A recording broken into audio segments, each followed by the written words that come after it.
거실 창가로 오후의 햇살이 비치고 있었습니다. 그러나 제 마음은 무겁고 가라앉아 있었습니다. 친정 어머니가 집을 나간 뒤 흔적도 없는 시간이 벌써 일주일째 이어지고 있었어요. 문득 창밖을 바라보며 생각했습니다. 도대체 어디로 가신 걸까? 왜 아무 말도 없이 사라지신 걸까? 집안은 고요했지만 그 고요함 속에는 설명하기 힘든 불안이 가득했습니다. 현관에는 아직도 어머니의 외투가 걸려 있었고 주방에는 어머니가 즐겨 마시던 보리차 잔이 그대로 남아 있었지요. 평소에는 작은 흔적으로만 느껴지던 일상들이 지금은 커다란 결핍으로 제 앞에 놓여 있었습니다. 냉장고를 열면 어머니가 미리 담가두신 김치통이 그대로 있고 방 안 서랍을 열면 손수건에 가지런히 접힌 종이 편지가 보였습니다.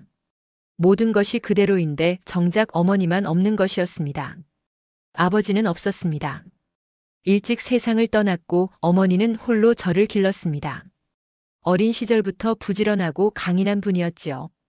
시장에서 장사를 하면서도 집안일을 놓지 않으셨고 제가 대학에 들어가는 순간까지 한 번도 스스로를 먼저 챙기지 않으셨습니다. 제가 사회에 나와 결혼을 하고 아이를 낳아 기르게 되었을 때조차도 어머니는 늘 곁에서 조용히 힘이 되어 주셨습니다. 그분의 삶은 늘 희생과 인내로 채워져 있었습니다. 저는 어머니와 성격이 많이 달랐습니다.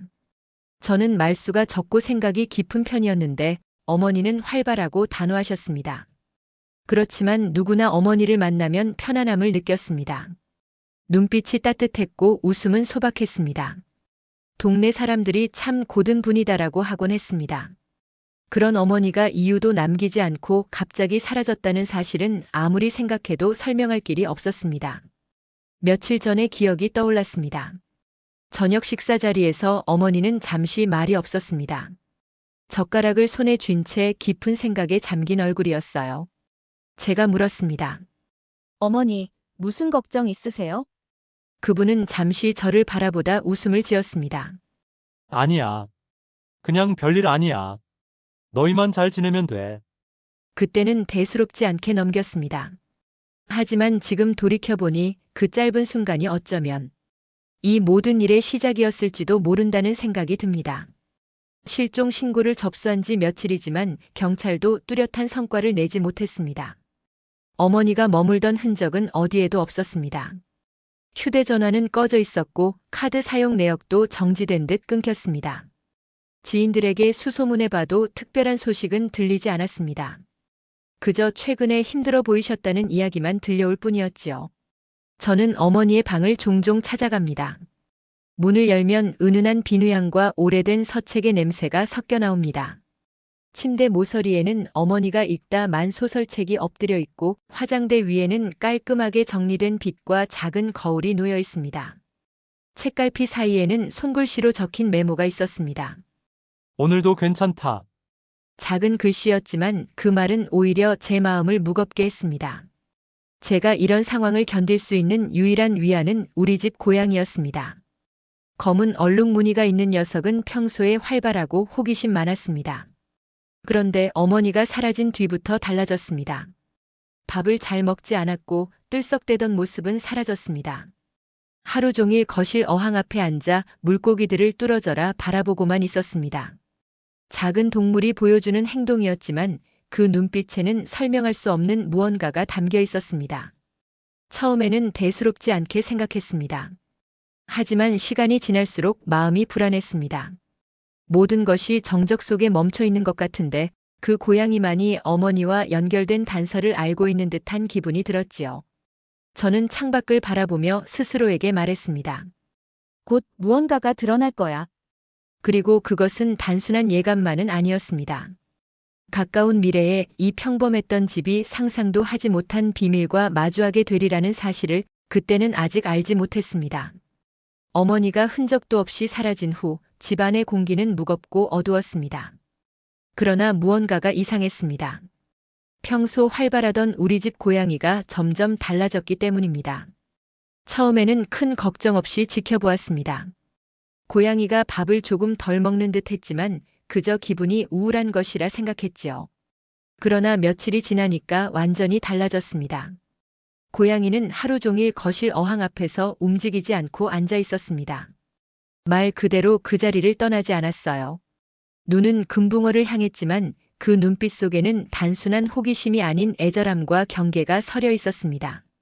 밤이면 더욱 심해졌습니다. 고양이는 낡은 담요 위에서 몸을 움츠린 채 눈을 감았다 뜨기를 반복했고 낮 동안은 창밖을 바라보며 마치 누군가를 기다리는 듯 보였습니다. 주변 사람들은 고양이도 슬픈가 보다라며 짐작했지만 저는 이 행동이 단순한 우울함 그 이상의 의미가 있다고 느꼈습니다. 야옹. 어느 날 저녁 고양이가 저를 향해 울었습니다. 가느다란 목소리였지만 긴박함을 담고 있었습니다. 그때 저는 그 울음이 단순한 배고픔이나 외로움의 신호가 아니라는 사실을 깨달았습니다. 그 리듬 없는 울음소리가 계속 울리자 점차 가족들의 관심 또한 그곳으로 집중됐습니다. 저 또한 고양이가 머무는 어항 앞을 무심히 지나치지 않았습니다. 어항 접시와 어항 뚜껑, 바닥까지 유심히 살폈습니다. 한 번은 저녁 식사 후 고양이가 어항 근처에 앉아 이상하게도 꼬리를 매만지며 몸을 더욱 움츠렸습니다. 그 모습이 마치 여기 뭔가 있어요라는 듯 했습니다. 그래서 조금씩 그 어항과 그 주변을 청소하고 정리하기 시작했습니다. 그러나 고양이의 행동은 점점 더 비정상적으로 변했습니다. 밥 먹는 자리에서마저 등을 돌리고 가족들이 모이는 거실에서 홀로 어항 앞만 응시하는 일이 반복됐습니다. 그 모습을 지켜보던 남편은 불편한 듯 말했습니다. 너 고양이한테 너무 집착하는 거 아니야? 그냥 동물이 그러려니 해. 저는 단호하게 답했습니다. 아니야. 뭔가 있어. 이 고양이가 우리보다 먼저 뭔가 알고 있어. 남편은 그 말을 비웃는 듯 어깨를 으쓱했지만 저는 점점 외로워졌습니다. 집 안 어디에도 답은 없었고 가족들은 점점 각자의 생활에만 몰두했습니다. 어떤 날 밤은 잠도 제대로 이루지 못했습니다.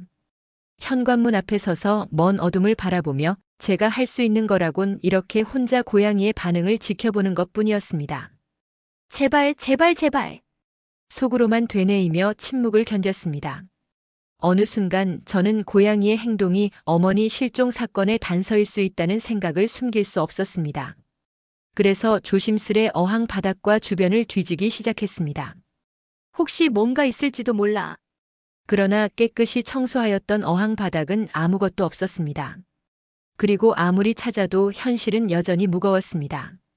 하지만 포기할 수 없었습니다.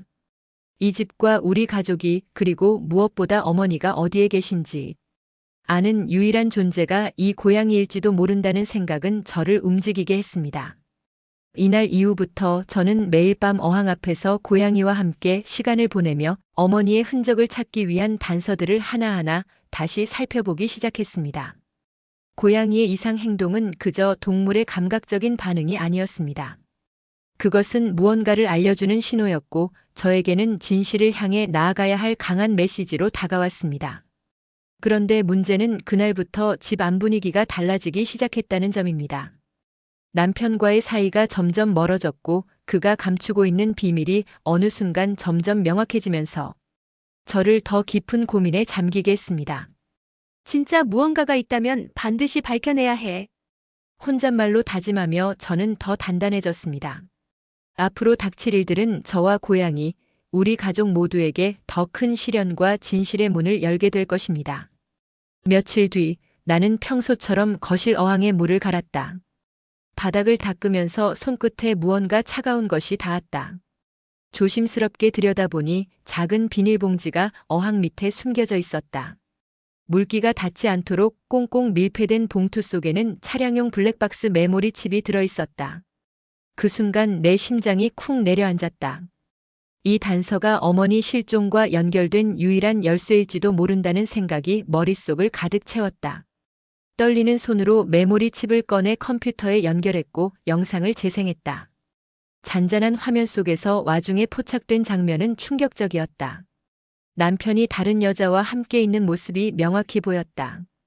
이어 어머니가 그 사실을 알게 된 듯 싸움 섞인 대면 장면, 그리고 남편이 무릎 꿇고 간절하게 어머니에게 애원하는 모습이 담겨 있었다. 제발 제 아내한텐 절대 말하지 말아주세요. 제발 한 번만 용서해주세요. 영상을 보는 내내 머리가 멍해졌다.